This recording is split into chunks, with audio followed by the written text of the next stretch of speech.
So if you've been told your brain fog, your 2 p.m. wall, your slower word retrieval, that it's a testosterone problem, I need to stop you right there. Because researchers took 493 men with low testosterone and cognitive complaints, gave half of them testosterone replacement and half got a placebo, and the cognitive numbers did not move. Not one iota, not in that trial, not in a systematic review of 23 separate studies. Low testosterone and brain fog often show up together, but treating one doesn't fix the other. They have a common upstream cause, and that cause is almost never what you're being told to look for. And here's what it actually is. 3 specific measurable mechanisms, and the standard workup misses all of them. If you have a husband, a brother, a colleague, any man over 40 who's been told his labs are fine, but something still feels off, send them this video, because what I'm about to show you should be in every men's health conversation that isn't happening right now. Now, if you're skeptical, good. I'm a naturopathic physician. I know that's not who most people expect to be bringing receipts on this. So I'm going to show you the data, published studies, big sample sizes, and you can decide what to do with it. I do want to flag one thing. Some of what I'm about to cover sits outside standard clinical practice right now, but the research is catching up fast. And in my opinion, it's caught up enough to act on. Your brain has a cleaning crew. It's called the glymphatic system, just rolls off the tongue. And it runs one shift, the night shift, specifically during stage 3 deep sleep. Every night, it's supposed to flush the metabolic waste your brain produced that day, including early stage versions of the proteins linked to long-term cognitive decline. And look, I know I just said glymphatic system, stage 3 metabolic waste, amyloid, all in about 20 seconds. Let me just say it plain. Your brain has a built-in janitor. The janitor only works while you're in deep sleep, and most men over 40 are cutting that shift short or eliminating it entirely, and the trash is building up. What feels like brain fog is often just years of missed cleaning cycles. A January 2026 study published in Nature Communications using actual human participants directly confirmed this. The glymphatic system clears these waste proteins during normal sleep. During sleep deprivation, the clearance drops significantly. And here's the first thing worth doing this week. No alcohol within 3 hours of sleep. Alcohol specifically suppresses stage 3. That's not a wellness trip. That's a mechanism. You're not just sleeping worse. You're locking out the janitor. Now here's the second mechanism, and this one came out in the PNAS study published March 2025,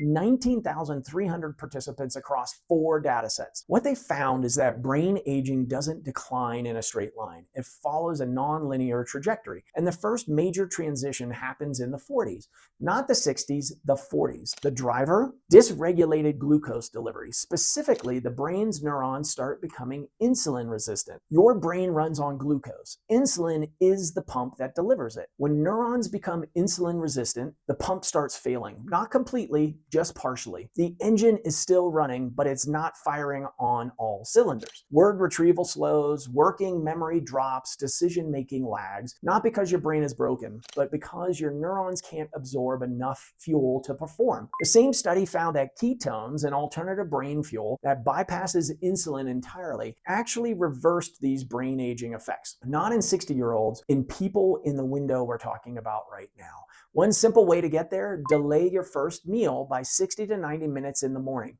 That mild fasting window produces ketones your brain can use immediately. No supplements, no major dietary overhaul, just a delayed breakfast. Now, here's what gets me. There's a test called HOMA-IR. It calculates insulin resistance from a fasting glucose and fasting insulin together. It's not expensive. It gives you a direct read on this exact mechanism before it becomes type 2 diabetes, before anything shows up on a standard panel. Most men with midlife brain fog have never had that number calculated because the standard workup doesn't include it. Your doctor isn't doing anything wrong. The standard protocol tests for disease, not for performance. And those two different thresholds they're different. And if you're in your 40s with cognitive symptoms, you're almost certainly between them. The third mechanism is the one most men never see coming. 1 in 4 men aged 30 to 60 has sleep apnea. Most of them don't even know it. The symptom that gets them tested is snoring, bothering their partner, not the cognitive slowdown that's happening in parallel time. King's College London published a study, 27 otherwise healthy middle-aged men, no heart disease, no other conditions, untreated sleep apnea compared to controls. They showed measurable deficits in executive function, impulse control, and visual spatial memory. The brain damage from the sleep apnea itself, not from secondary cardiovascular effects. Sleep apnea doesn't just make you tired, it fragments deep sleep, which shuts down the cleaning cycle that we just talked about, and it drops oxygen levels in the brain intermittently throughout the night. So both things at the same time. And there's a free questionnaire called Stop-Bang, takes 90 seconds online. A score of 3 or higher puts you in high-risk territory for sleep apnea. If you score high, a home sleep study costs $150 to $300.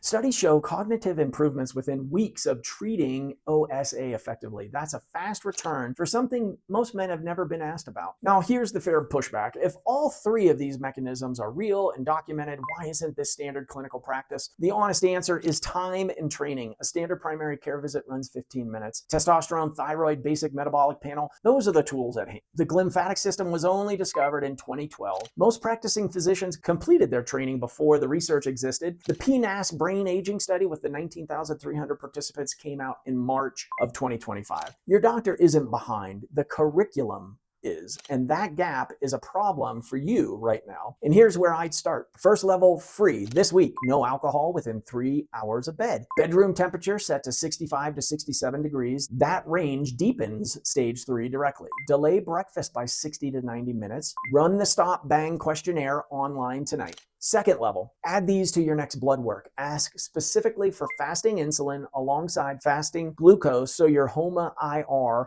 can be calculated. Ask for free T3, not just TSH for thyroid. Add ferritin and CRP. Most clinicians will order these, you just have to ask for them by name. Also worth considering, magnesium glycinate, 400 milligrams, 30 minutes before bed. Magnesium supports stage 3 sleep architecture directly. It's a cofactor in the enzymatic reactions that govern GABA, the brain's off switch. So most men in this demographic are deficient and don't know it. For delivery, and this is where I'd point you to a video I made on exactly this, oral supplements face a real bioavailability problem for brain-targeted support. The olfactory pathway knows the brain via the olfactory nerve, bypasses the gut acid degradation and the blood-brain barrier both. I made a video walking through the mechanism of that approach, and I'll give you the link here in a minute. Third level, work with an integrative clinician who can look at this full picture, not just testosterone, not just thyroid, the metabolic mechanism, the sleep architecture, and the inflammatory markers together. And here's where I'll be honest about the line between what's proven and what I think. The 3 mechanisms are documented. The testosterone reversal is airtight, 493-person randomized controlled trial, 23 study meta-analysis.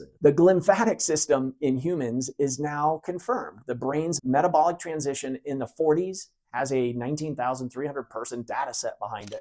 That's a lot. So what we don't have yet is a clinical trial specifically testing if you address all 3 simultaneously, sleep architecture, neuroinflammatory pathway, and metabolic fuel delivery, what's the cognitive recovery timeline? In my clinical observation, and I want to be clear, this is a pattern-based, not peer-reviewed, is that when men address all 3, the timeline isn't months. For many, it's weeks. And I think that's because the 3 mechanisms are more tightly coupled than the literature currently treats them. They all feed neuroinflammation, fix the sources, reduce the inflammation, clear the fuel line, and the brain responds faster than anyone expects. Now, I can't prove that part yet, but I've been watching this pattern for 25 years. You knew something was being missed, your labs came back normal, you were told it was stress or age, not enough sleep, without anyone asking your sleep architecture actually looks like, you were right to push back. The best move is the one you'll actually make this week. Start with the Stop-Bang questionnaire and dropping the alcohol before bed. That combination alone will tell you something real about what's happened. And the delivery question, what you put in your mouth often never reaches your brain. That's what I walk through in the next video right here. I think once you understand that piece, a lot of what hasn't been working will start to make sense.